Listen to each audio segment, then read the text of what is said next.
ये आम इंसान हैं, इंतजार करते हुए, अस्पताल में बदहवास घूमते हुए, परेशान होते हुए। पहले ही सरकारी अस्पतालों में आम आदमी की कोई सुनवाई कहाँ थी। कोरोना के संकट काल में तो मुसीबत और भारी है। सुनिए 2 दिन पहले का हाल, जब दिल्ली में आज से थोड़ी बेहतर स्थिति थी। कुछ बताया नहीं है, कैसी है कैसी नहीं, किस वार्ड में शिफ्ट गया। मैंने ये कहा तुम्हें इलाज नहीं करना, नहीं दिखाना तो हमारा पेशेंट हमें वापस दे दीजिए, हम कहीं भी इलाज करा लेंगे। तो कह रहे हैं एप्लीकेशन लिख के ले आओ, ले जाओ। जमीनी सच्चाई है कि छोटी पहुंच वाला हर कोई कोरोना के संकट काल में अस्पताल पहुंचने पर बस परेशान ही है। लेकिन दिल्ली के मुख्यमंत्री अरविंद केजरीवाल का दावा है कि दिल्ली में इतनी स्थिति बिगड़ने के बावजूद 5000 से ज्यादा कोविड बेड खाली हैं। दिल्ली में हॉस्पिटल बेड्स की कमी नहीं है। अभी लेटेस्ट डेटा के हिसाब से 5000 से ज़्यादा बेड अभी खाली हैं दिल्ली के अंदर, 5000 से ज़्यादा बेड्स खाली हैं। लेकिन मेरी आप लोगों से निवेदन है, अगर कुछ एक अस्पतालों के अंदर मान लीजिए बेड्स भर गए हैं और आप इंसिस्ट करते हैं मुझे तो इसी अस्पताल में जाना है, ये दिक्कत है। मुख्यमंत्री जी के पास जरूर सूची होगी कि कोविड के बेड दिल्ली में कहां-कहां खाली हैं। लेकिन अब आज तक ने गुरुवार दोपहर को दिल्ली के अस्पतालों में बेड्स उपलब्धता की ऑनलाइन पड़ताल की तो रियल टाइम डेटा में क्या सामने आया, ये आप आज तक संवाददाता राम किंकर से सुन लीजिए। बदतर होते हालात के बीच कर्फ्यू की घोषणा कर दी गई है और इन सब के बीच यह जानना जरूरी है कि आखिरकार दिल्ली के अस्पतालों में बेड की क्या स्थिति है। यह जानने के लिए हमने दिल्ली सरकार के दिल्ली कोरोना ऐप का सहारा लिया है।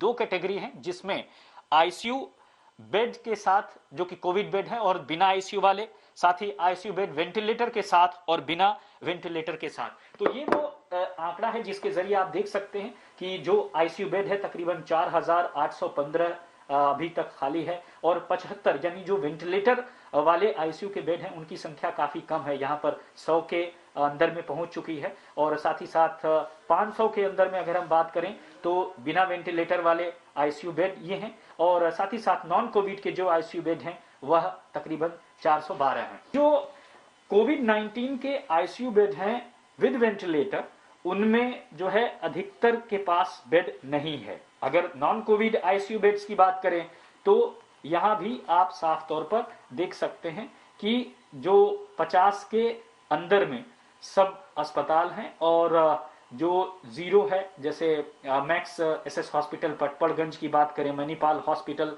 द्वारका की बात करें तो ये नॉन कोविड आईसीयू बेड्स हैं जो कि आपको यहां पर इनकी संख्या 0 शो कर रही है। दिल्ली के अस्पतालों में जगह पाने के लिए कोरोना मरीजों का संघर्ष लंबा है, तो इस बीच वहां ये कोविड सेंटर दोबारा खड़ा किया जा रहा है। डीआरडीओ ने दिल्ली कैंट में सरदार पटेल कोविड सेंटर 18 फरवरी को बंद कर दिया था।